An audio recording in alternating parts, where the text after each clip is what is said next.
that's broad strokes what we wanted to offer here today. We, of course, look forward to answering any questions. And Dr. Galley is here as well to be more specific in responses related to these modifications.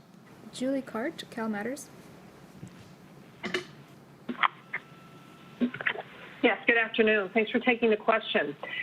Governor, this is regarding the vendors that your administration is paying for supplies and services in response to the coronavirus. Will you please describe the vetting process during the pandemic emergency and how it varies from the state's normal procedures during emergencies or other times? And do you think the vetting has been sufficient, given that the state has wired $500 million to a company that has been in business just 3 days? Yeah, and that money was brought back, as you know well, and not a dime was lost in the state of California. We were in the Wild Wild West period in the early part of this pandemic. Those dollars were protected and protocols were put into place that were much more strengthened after that specific incident. The good news is I have the director of the Office of Emergency Services, Mark Gilladucci, can speak more specifically to the protocols and procedures that are in place and relate his confidence in what we're doing currently as it relates to those vendors. Thank you, Governor, and thanks for the question. Really, the difference between emergency procurements and normal procurements is obviously during an emergency phase, time is of the essence. In this particular event, the COVID-19, we were in an extra requirement for enhanced ability to get PPE out to the public health providers. That's really our hospital workers and our first responders. This also was a little bit more complex in that we were dealing with a condition where we had worldwide shortage of a common commodity that literally every healthcare provider and government in the world was trying to obtain. And so vetting was important. We pulled together a vetting team of individuals, but again, and these individuals really were a combination of individuals from our public health department, from our Office of Emergency Services, from our Department of General Services.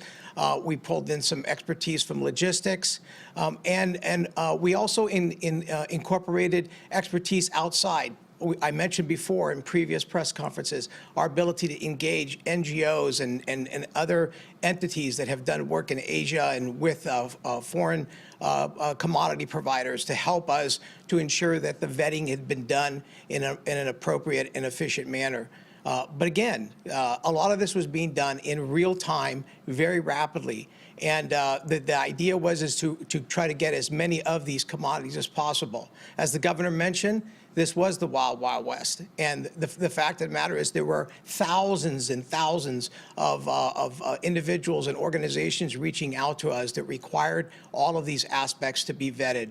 And we were looking for large commodity purchases. And so we did, through that vetting process, the ability to find the most appropriate commodity that could deliver for us in the timely enough fashion.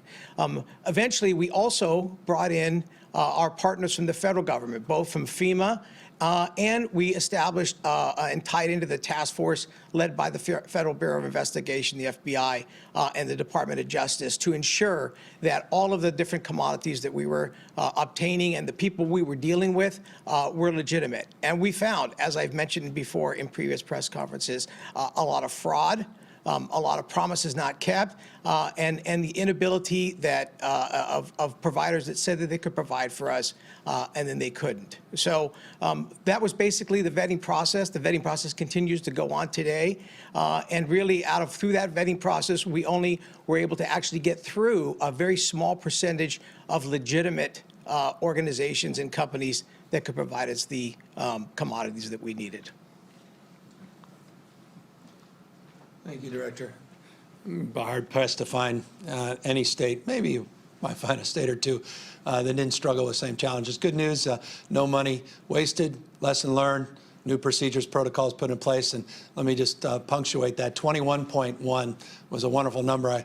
I received this morning, text early this morning, 21.1 million procedure masks now in our inventory that we're getting out in real time. It only reinforces the moment we're in, getting this product in, making sure we secure it, making sure we distribute it, getting out in real time. It's foundational in terms of the announcements we're making, the guidelines we're putting out in the next phase of variations to make sure, again, those in the front lines defined more broadly in our retail sector, hospitality sector, and the like, have this appropriate protective gear. So very encouraged by the progress that's being made. Next question. Alex Michelson, Fox 11. Thank you, Governor. I have questions about two industries in particular. You mentioned the restaurant industry. You said that it could open soon for dining. Does that mean a matter of weeks, a matter of months? What are you looking at there? And for sports, today the NFL is announcing its schedule. Are you comfortable with games being played without fans if players can get adequate testing? What do you think sports will look like in the next couple months here in the state of California? Yeah, on the sports question, it's difficult to imagine a stadium that's filled until we have immunity, until we have a vaccine. It's difficult for me to imagine what the league, broadly, leagues do when one or two of their key personnel or players are tested positive. Do they quarantine the rest of the team? If an offensive lineman is practicing with a defensive lineman and they have tested positive, what happens to the rest of the line? What happens for the game coming up the next weekend? It's inconceivable to me that that's not a likely scenario. So it's a very challenging question you're asking, and it's a very challenging question. I know it's being asked by Major League Baseball, certainly by the commissioner of the NFL. I've had the privilege of talking to many of them, including the players' unions and associations, and I can assure you this, it's very fluid, and I think it should be.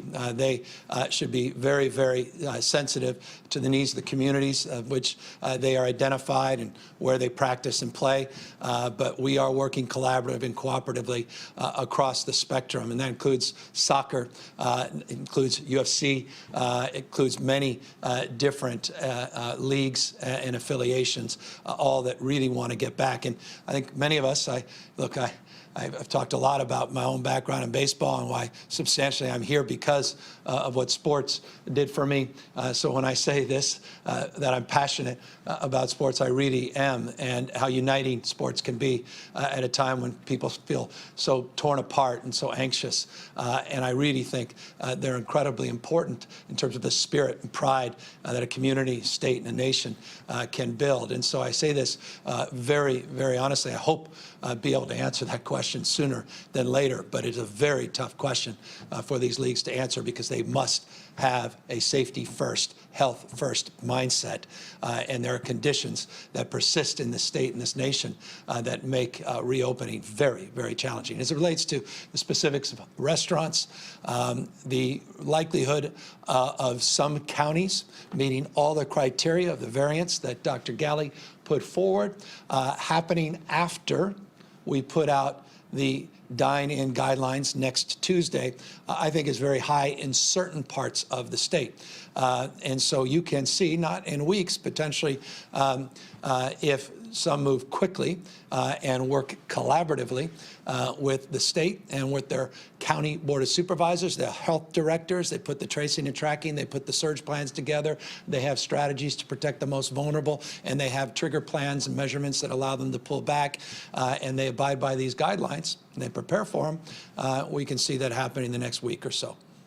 Andrew Shearer, SACB. Andrew Shearer. Thank you, Governor. Thank you, Governor. Can you clarify why churches and salons are in phase 3 and not phase 2? What makes them more high risk than schools, for example? What factors are you weighing here when you decide what goes into what phase? Yeah, we're looking at the science, epidemiology, looking again at frequency, duration, time, and looking at low risk, high reward, low risk, low reward, looking at a series of conditions and criteria, as well as best practices from other states and nations. All of those things and the advisory committees that we have go into making that determination. Let me be specific now to nail salons. This whole thing started in the state of California, the first community spread in a nail salon. I just want to remind everybody of that. I'm very worried about that. And as you may know, many have certainly informed me, many of the practices that you would otherwise expect of a modification were already in play in many of these salons, with people that had procedure masks on, were using gloves, and were advancing higher levels of sanitation. So that has to all be factored in.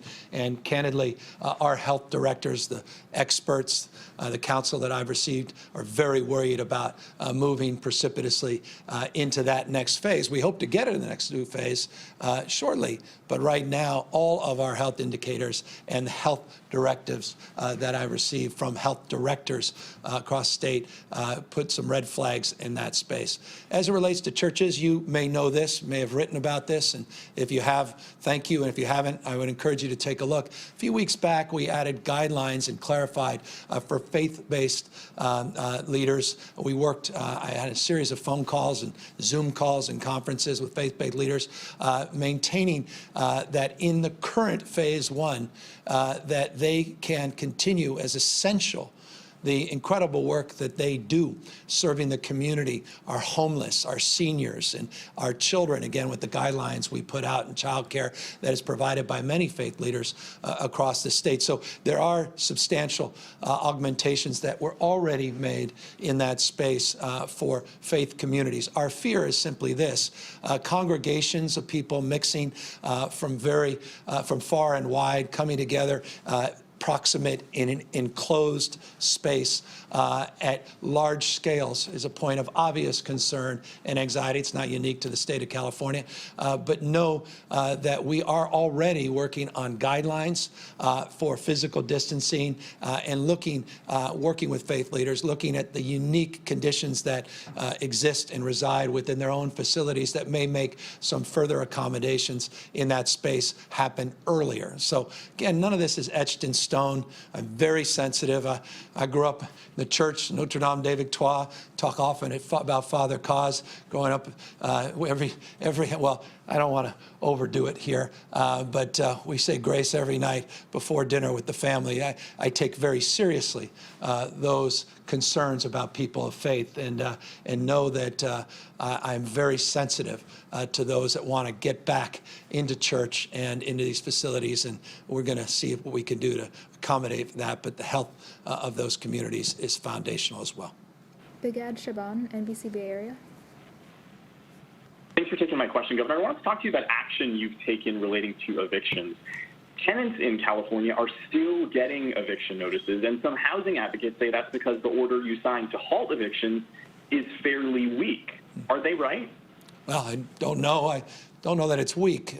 You cannot legally evict someone. You can't enforce an eviction pursuant to that order. The order seems very clear from my perspective, very strong from that perspective. As I've said on multiple occasions, we're not the final word.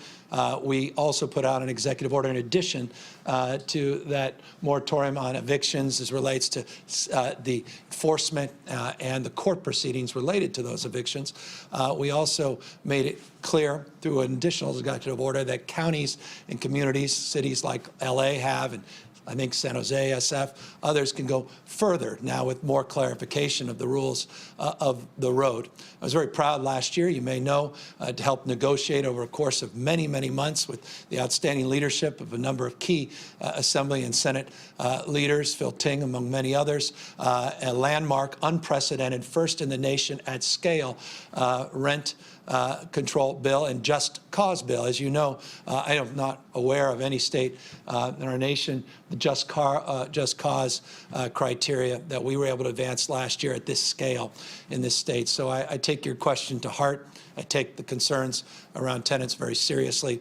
And as I've maintained to you in previous questions in the past and others that have inquired, I also am cognizant that these executive orders have timelines and expiration dates, and we're attending to over a few dozen that are in that category and looking to extend them and, in the spirit of your questions, potentially strengthen them as necessary or augment them as may be the want of some.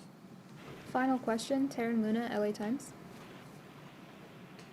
Governor, many retail stores in California are already offering the curbside pickup that you said can resume on Friday. So other than this being a big symbolic shift of the beginning of the reopening of California, what is actually going to be any different tomorrow? Well, now they'll have health guidelines that support those efforts. To the extent you're saying people have moved forward without the concurrence of the state, that may be the case. So I think it's significant that the state of California is authorizing this legally, allowing certain jurisdictions to maintain more strict guidelines, as you know well. Bay Area, Los Angeles, though, it looks like they're moving in line with our state guidelines. That's very encouraging to see the kind of flexibility and local decision making. Of course, the significance is the phase 2 augmentations that are now possible with the new variants that we'll be seeing over the course of the next number of days and weeks. That's very, very meaningful. And on the manufacturing side and logistics side, I hope you'll take a good look at the guidelines. We also think they're meaningful. As it relates to car dealers, I'm not sure many of you have written about that. We put together more clarification. Car dealers were able to open up, but now they will have the guidelines that they were looking for. So I think you'll see more activity in that space. Construction, you're seeing a lot more activity in that space, and furthering the efforts of clarifications across sector, be it life science sector. We put out 17 sectoral guideline augmentations today. You'll see a lot of that we think will increase activity and appetite for people to move cautiously into this next phase. Let me thank everybody, as always, for their time and attention, for the questions, for the stewardship. Let me continue to maintain that all of this is subject to this change, that we live in a dynamic environment. This pandemic is still with us. This disease continues to spread. We saw, again, more positive cases yesterday than the previous day, 1,799 more positive cases that we identified. We are making progress. We are flattening the curve. We're beginning to bend it. ICUs and hospitalizations, but we're not out of the woods yet. This emergency has not passed us by, and we need to maintain our vigilance, maintain our distance physically from one another, and continue to do our best to meet the spirit of these guidelines and not get ahead of ourselves at peril that we see this disease come back in fury and a second wave that makes the first wave pale in comparison. We are not out of the woods yet.